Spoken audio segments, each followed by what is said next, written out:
நம்ம தளபதி விஜய் அவர்களுடைய ஜனநாயகன் திரைப்படத்தினுடைய ரிலீஸ் டேட் பற்றின ஒரு மிக மிக மிக சந்தோஷமான செய்தி நம்ம தளபதி விஜய் அவர்களுடைய ரசிகர்களுக்கு கிடச்சிருக்கு அப்படி தான் சொல்லியிருக்கோம். ஸோ அது மட்டும் இல்லாமல் நம்ம சேனலுடைய சப்ஸ்கிரைபரான ஆஸ் லைஃப் கிரியேஷன் அப்படிங்கிற இந்த நண்பர் வந்து பார்த்திங்கன்னா, ப்ரோ டாக்ஸிக் போஸ்ட்போண்ட் ஆனனால ஜனநாயகன் ரிலீஸ் ஆகிறதுக்கான வாய்ப்பு இருக்கா அப்படிங்கிறத வந்து கேட்டிருக்காரு.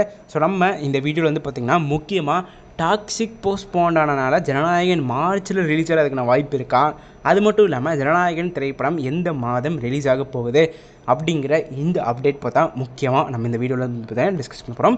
ஸோ அது மட்டும் இல்லாமல் வியூஸ் ஆகிய உங்களுக்கு ஏதாவது திரைப்படத்தை பற்றின கேள்விகள் இல்லை அப்டேட்ஸ் தெரிஞ்சுக்கணும் அப்படின்னா கீழே இருக்கிற கமெண்ட் பாக்ஸில் அந்த திரைப்படத்தினுடைய அப்டேட் வேணும் மட்டும் கேளுங்க. கன்ஃபார்ம் நம்ம சேனலுடைய அடுத்த அந்த வீடியோவாக தான் வந்து இருக்கும்.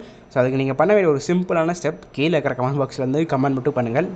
ஸோ இப்போ நம்ம நண்பரான ஆஸ் லைஃப் கிரியேஷன் அவர் கேட்ட கேள்விக்கு வந்து நம்ம பதில் வந்து சொல்லிடலாம். ஆக்சுவலி அவர் வந்து என்ன கேட்டிருக்காரு அப்படின்னா, டாக்ஸிக் படம் போஸ்ட்போன் ஆயிருக்கு, அதனால் ஜனநாயகன் ரிலீஸ் ஆகிறதுக்கான வாய்ப்பு இருக்கா சொல்லி கேட்டிருக்காரு. ஆக்சுவலி நண்பா, நீங்கள் புரிஞ்சிக்க வேண்டிய ஒரு விஷயம் வந்து என்னென்னா, ஜனநாயகன் வந்து ஏன் போஸ்ட்போன் ஆயிருக்கு அப்படின்னா அந்த திரைப்படத்திற்கான சென்சார் சர்டிஃபிகேட் கிடைக்கல. இந்த ஒரு ரீசனுக்காண்டி தான் அந்த திரைப்படம் வந்து பார்த்திங்கன்னா போஸ்ட்போன் ஆயிருக்கு. ஸோ ஜென்ரலாக நம்ம இந்தியன் சினிமா ரூல்ஸ் இந்தியன் சினிமாலாம் இல்லை, வேர்ல்டு சினிமா ரூல்ஸ் படி என்னென்னா, ஒரு திரைப்படத்தை நீங்கள் தியேட்டரில் அஃபீஷியலாக ரிலீஸ் பண்ணணும் அப்படின்னா அந்த திரைப்படத்திற்கு சென்சார் சர்டிஃபிகேட் அப்படிங்கிற ஒரு விஷயம் வந்து வாங்கினா தான் அந்த படத்தை வந்து ரிலீஸ் பண்ண முடியும். இது வந்து பார்த்திங்கன்னா ஒவ்வொரு கண்ட்ரி பிரகாரம் வந்து பார்த்திங்கன்னா ரூல்ஸ் அண்ட் ரெகுலேஷன் வந்து மாறும். ஸோ அப்படி பார்க்கல நம்ம இந்தியன் கண்ட்ரியில் வந்து பார்த்திங்கன்னா ஜனநாயகன் படத்துக்கு சென்சார் சர்டிஃபிகேட் கொடுக்கக்கூடாது, சென்சார் போர்ட்லேருந்து சொல்லியிருக்காங்க. ஸோ அந்த காரணத்துக்கான தான் ஆக்சுவலி வந்து உங்களுக்கு சென்சார் சர்டிஃபிகேட்டே வரல. அதுக்கான தான் நம்ம ப்ரொடக்ஷனே வந்து கோர்ட்லாம் போனாங்க. கோர்ட்லேயே இவங்களுக்கு வந்து ஒரு ப்ராப்பரான நீதி கிடைக்காதனால கேஸை வித்ட்ரா பண்ணிட்டு சென்சார் போர்டை என்ன சொல்கிறாங்களோ அதை செஞ்சிடலாம் அப்படிங்கிற முடிவில் வந்து இருக்காங்க. சென்சார் போர்டு வந்து படத்தை ரிவைசிங் கமிட்டிக்கு அனுப்புங்க சொல்லிட்டாங்க. ஸோ அதனால் படத்தை வந்து ரிவைசிங் கமிட்டிக்கு அனுப்பிட்டாங்க. ஜென்ரலாக ரிவைசிங் கமிட்டியோடைய ரூல்ஸ் பிரகாரம் வந்து என்னென்னா, மினிமம் ஒரு படத்தை 15 நாள்லேருந்து மேக்ஸிமம் 20 நாள் கூட ரிவைஸ் பண்ணி அந்த படத்தினுடைய சென்சார் சர்டிஃபிகேட் அந்த ப்ரொடக்ஷன் டீமுக்கு கொடுக்கணும் அப்படிங்கிறத ரூல்ஸ். பட் ஜனநாயகன் கேஸ் பொறுத்தளவு என்ன ஒரு எக்ஸப்ஷன் அப்படின்னா, ஆல்ரெடி ஒரு மாதம் கோர்ட்டு கேஸ்னு அலைய விட்டாங்க. அதனால் நம்ம ப்ரொடக்ஷன் டீம் வந்து என்ன கேட்டாங்க அப்படின்னா, ஏங்க நீங்கள் ஒரு வாரத்துலேருந்து சர்டிஃபிகேட் வந்து கொடுக்கணும் அப்படின்னு வந்து சொல்லிட்டாங்க. நம்ம ரிவைசிங் கமிட்டி ஓகேப்பா கொடுத்துட்றோம் சொன்னாங்க. சொல்லியே கிட்டத்தட்ட ஒரு மாதம் வச்சு சர்டிஃபிகேட் கொடுத்த பாடு இல்லை அப்படி தான் சொல்லணும். ஸோ சர்டிஃபிகேட் கிடச்சிருச்சு அப்படின்னா இந்த திரைப்படம் வந்து ரிலீஸ் ஆகும். பட் இப்போ நமக்கு கிடச்சிருக்கிற லேட்டஸ்ட் அப்டேட் படி என்னன்னாங்க, ப்ரொடக்ஷன் டீம் இப்போ என்ன பிளான் பண்ணுறாங்க அப்படின்னா, தமிழ்நாடு எலெக்ஷன் நடந்து முடிஞ்சு அதுக்கடுத்த வாரம் தேர்ஸ்டே இந்த படத்தை ரிலீஸ் பண்ணலாம்ங்கிற பிளான் வந்துருக்காங்க. ஸோ அதாவதுங்க, இந்த திரைப்படத்தை ஏன் ரிலீஸ் பண்ணலை அப்படிங்கிறது நம்ம எல்லாருக்குமே தெரிஞ்ச விஷயம் தான். நம்ம தளபதி விஜய் அவர்கள் அரசியலில் இருக்கார்.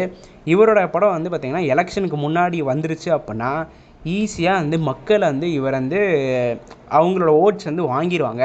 அப்படிங்கிற ஒரே காரணத்துக்கான தான் படத்தை வந்து ரிலீஸ் பண்ண விட மாட்டேங்கிறாங்க. ஏன்னா நம்ம தளபதி விஜய் அவர்கள் அரசியலில் மேபி வந்து பார்த்திங்கன்னா ஒரு கெரியரின் உச்சத்தில் இல்லாமல் இருக்கலாம். பட் நம்ம சினிமான்னு பார்க்கல அவருடைய மார்க்கெட் தான் பீக்கில் இருக்குது அப்படி தான் சொல்லணும். இப்போ நீங்கள் படத்தை ரிலீஸ் பண்ணிட்டீங்க வைங்களேன், படம் நல்லா இருக்குது நல்லா இல்லை, இவன் வந்து திமுக அதிமுக நாம் தமிழர் கட்சி எந்த கட்சியாக இருந்தாலும் பரவாயில்ல, நம்ம தளபதி விஜய் அவர்களோட படம் ரிலீஸ் ஆகிடுச்சு அப்படின்னா கன்ஃபார்ம் நம்ம தமிழக மக்கள் எல்லாருமே இந்த படத்தை போய் தேட்டரில் போய் பார்த்துருவாங்க. ஸோ தேட்டரில் போய் பார்த்தோன்னே நம்ம விஜய் அவர்கள் வந்து பார்த்திங்கன்னா நம்ம பெண்களுக்கு பாதுகாப்பு கொடுக்குற மாதிரி எடுத்திருப்பார்.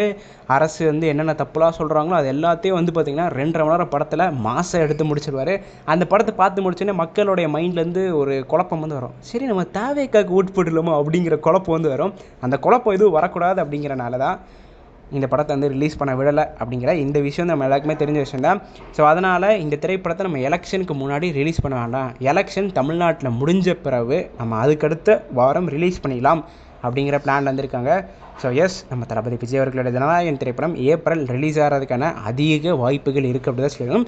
ஸோ ஏப்ரல் ரிலீஸ் பண்ண முடியல அப்படின்னா இவங்க வந்து பார்த்திங்கன்னா விஜய் அவர்களுடைய பர்த்டே முன்னிட்டு ஜூன் மாதம் வந்து ரிலீஸ் பண்ணிடுவாங்க. பட் இப்போதைக்கு நம்ம ப்ரொடக்ஷன் டீம் வந்து ஏப்ரல் ரிலீஸ் பண்ணலாம்ங்கிற பிளானில் தான் இருக்காங்க. ஆனால் ஒன்றுங்க, இந்த ஜனநாயகன் பிரச்சனைனால விஜய் சார் அடி வாங்குறாரோ இல்லையோ கன்ஃபார்ம் நம்ம சூர்யா ரசிகர்கள் பயங்கரமாக அடி வாங்குறாங்க அப்படி தான் சொல்லியாகணும். அதுக்கு முக்கியமான காரணம் வந்து என்னென்னா, ஜனநாயகன் மட்டும் ஏப்ரல் மாதம் ரிலீஸ் ஆயிடுச்சு அப்படின்னா கருப்பு எப்போ ரிலீஸ் பண்ணுவாங்கிறது ஒரு கொஸ்டின் மார்க் அப்படி தான் சொல்லியாகணும்.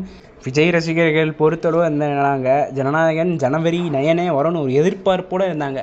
பாதி பேர் படத்துக்கு டிக்கெட்டே போட்டிருப்பாங்க அப்படி தான் சொல்லியாகணும். கடைசி நேரத்தில் படத்தை போஸ்ட்போன் பண்ணி டிக்கெட்லாம் ரீஃபண்ட் பண்ணாங்க அப்படின்னா விஜய் ரசிகர்களுக்கு ஒரு பயங்கர ஃப்ரஸ்ட்ரேஷன் இருக்கும் அப்படி தான் சொல்லியிருக்கணும். அது விஜய் ரசிகர்கள்னு இல்லை, ரஜினி சார் ரசிகர்கள், சூர்யா சார் ரசிகர்கள், தல ரசிகர்கள் எல்லாருக்குமே. ஏன்னா படம் ரிலீஸ் ஆகுதுன்னு சொல்லிட்டாங்க, சொல்லி டிக்கெட்லாம் போட்ட பிறகு படம் போஸ்ட்போன் ஆயிடுச்சு சொன்னால் ரசிகர்களுக்கு ரொம்பவே கடுப்பாக இருக்கும் அப்படி தான் சொல்லியாகணும். பட் ஆடியன்ஸ் ஆகிய நம்மளை பொறுத்தவரை வந்து என்னன்னாங்க, எந்த படம் எப்போ ரிலீஸ் ஆகணுமே கதை நல்லா இருந்துச்சுன்னா நல்லா ஓடிடுவாங்க. பட் ஆனால் ப்ரொடக்ஷன் டீம் பொறுத்தளவு வசூலும் வந்து ரொம்ப ரொம்ப முக்கியம் அப்படி தான் சொல்லியாகணும். ஸோ அதெல்லாம் வந்து மைண்டில் வச்சு தான் அவங்க ரிலீஸ் டேட்டே வந்து ஃபிக்ஸ் பண்ணுவாங்க. ஸோ அதனால் ஜனநாயகன் வந்து ஏப்ரல் வந்துச்சு அப்படின்னா கருப்பு ஏப்ரல் வருமாங்கிறது ஒரு கேள்விக்குறி அப்படி தான் சொல்லியாகணும். ஸோ இதை பற்றின உங்களுடைய கருத்துக்கள் என்ன அப்படிங்கிறத மறக்காமல் கீழே இருக்கிற கமெண்ட் பாக்ஸ் வந்து பதிவு பண்ணுவாங்க. எந்த திரைப்படம் எப்போ ரிலீஸ் ஆகிறதுக்கு வாய்ப்பு இருக்குது அப்படிங்கிற உங்களுடைய ஹானஸ்டான தாட்ஸை மறக்காமல் கீழே இருக்கிற கமெண்ட் பாக்ஸில் வந்து பதிவு பண்ணுவாங்க. ஸோ இந்த வீடியோவில் தான் நான் முடிச்சுக்கிறேன். அடுத்த வீடியோவில் சந்திக்கும் வரை நான் உங்களின் கே. நன்றி, வணக்கம்.